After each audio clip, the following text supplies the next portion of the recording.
sijui mara Kasongo, kila siku mara anapondo viatu kwenye msafara. Vijana wetu wamejengwa katika misingi ya baba zao, like father like son. Kama tunataka tuende kwenye debate za matusi, tutafungulia Doto Magari mmoja tu atamalizana nao, bila kuweka mtu mwingine. Doto Magari mmoja tu Kenya nzima watamtambua. Tena mimi nilishangaa mliwarudisha wa nini? Mngewaingiza ndani tuwapeleke na kulima. Inawezekana kule Kenya hakuna mashamba.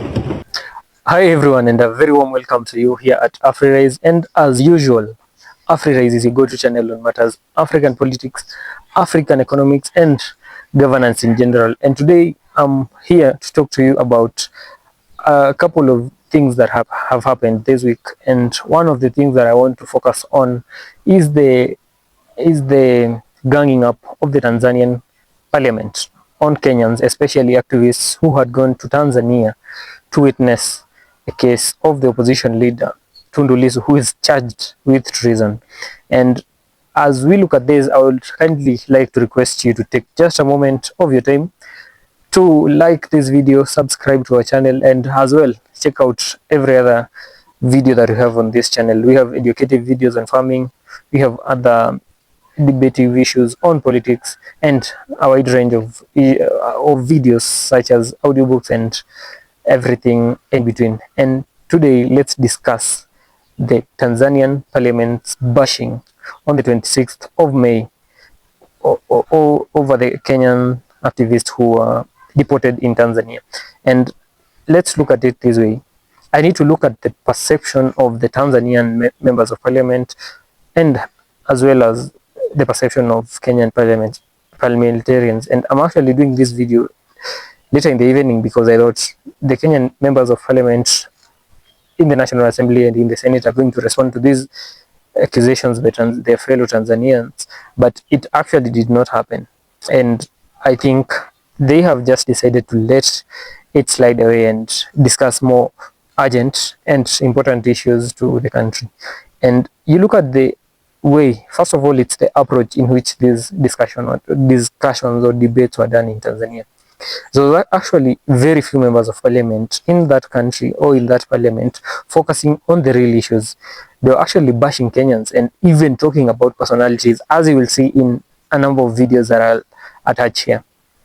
And you listen to what they're saying, they're actually personal on the person of Mother Karua, on the person of Boniface Mwangi, on the person of every other activist that went to that country. And this is not something that you should be proud of as a politician, as oneself, or as a country, because it actually shows the level of civilization that you have in your head. And you look at their behavior, you look at the intonation, you look at their body language when they are saying these things, and you actually see it's something that was premeditated, it's something that was actually planned. You can say from the quarters of the ruling party, Chama cha Mapinduzi in Tanzania, it could have been what we call in this country a PG, where the president calls the members of parliament and coaches them, or even demands of them to protect him or her. And this is actually what I think happened.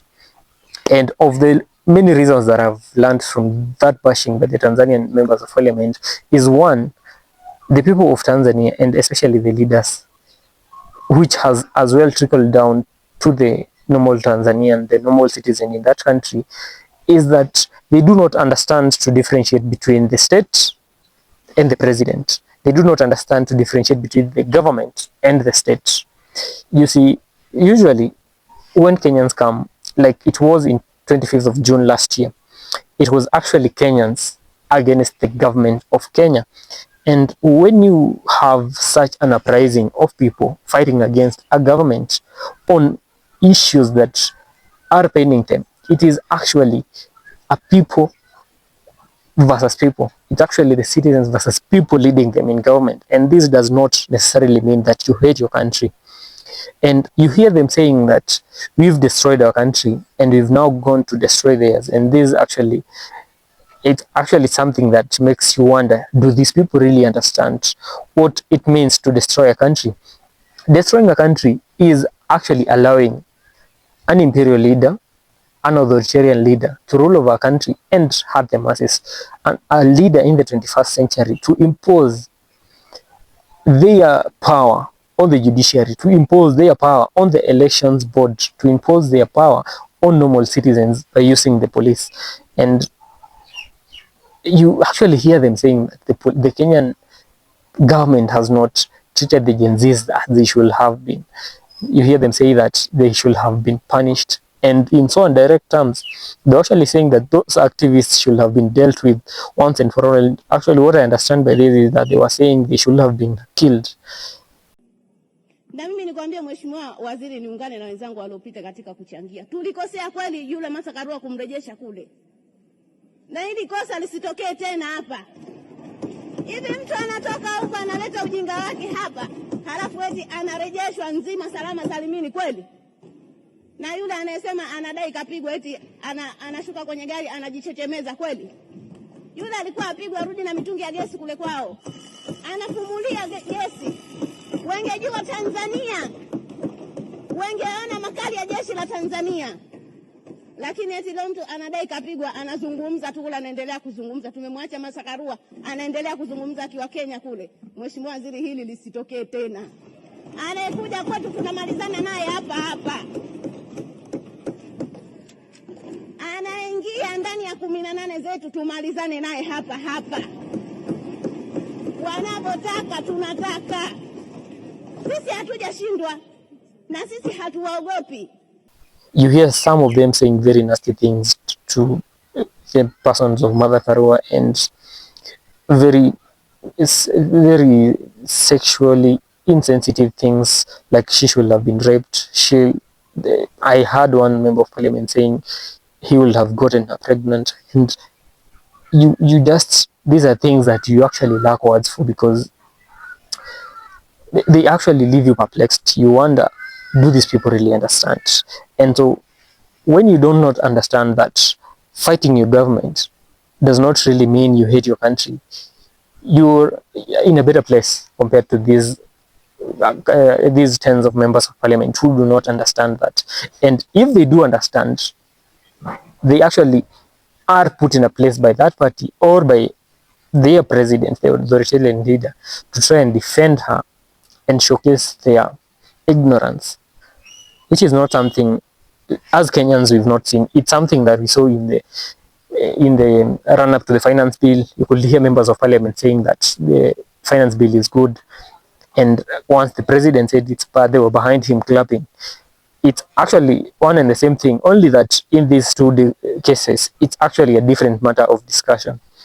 And the second thing that I have noticed is that these people, these members of parliament, really do not know where to draw the line between progress and actually backtracking, because I heard a couple of them say that they are far ahead of Kenya in terms of development, they are far ahead of Kenya in terms of democracy, in terms of morals.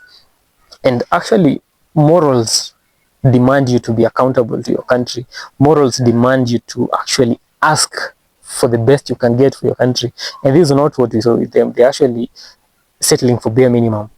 And the level of civic awareness, not only in the normal Tanzanian, but in these members of parliament, is wanting.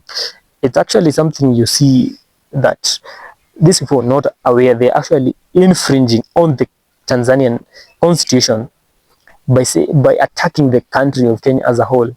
And I'm actually happy that, though it's unfortunate that the government did not defend the activists, it's quite wise that they're not reacting to these hecklers in that parliament. They are not coming all out and saying that we're going to defend our country, because it could turn worse. It could turn sour, because they are actually infringing on they're actually going against the Jumuiya constitution. They're actually going against the policies that have been set up for years.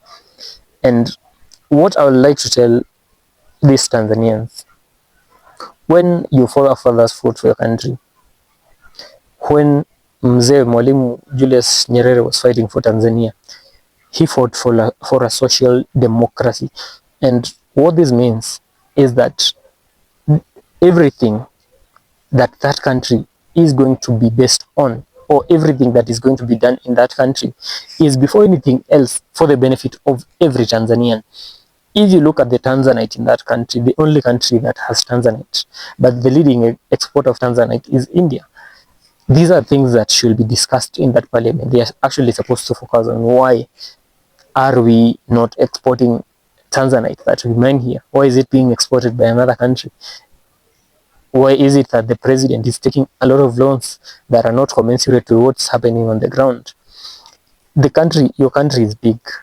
It actually needs more resources than Kenya, but the way you also use your resources, and as well as we use in our country, is wanting. And when we fight our government on that, it doesn't really mean we hate our country. We actually love our country that much that we're actually willing to go on the street, fight for the country, fight the government. And it actually prides me that I was part of that demonstration in June last year. And there is not one time that we went out of the prospects, out of the law to fight the government. We actually did everything according to the law. The demonstrations were peaceful, and before the police came in and obviously planted guns and everything went haywire. We are actually protecting our country, and this is something that Tanzanians will not understand. We do not hate our country, we love our country, and just saying that we do not have morals because our approach maybe on social media is to castigate you on something.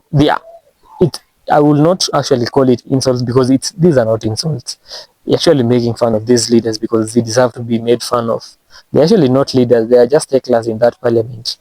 And today I've seen Kenyans are sharing, they're sharing numbers, contact details of these members of parliament. It's a very, very good thing. The Tanzanian government has gone ahead to cut off X from the country. I don't know how that is lawful. I don't know how constitutional that is, but it's quite unfortunate. And I'll actually, at the end of this video, maybe attach some of the reactions that I've seen from some people, and actually the videos that are being recorded in that parliament. Have yourself a wonderful rest of your day, and kindly take a moment before you leave to subscribe, like this video, and share to as many of your friends as you can. Adios.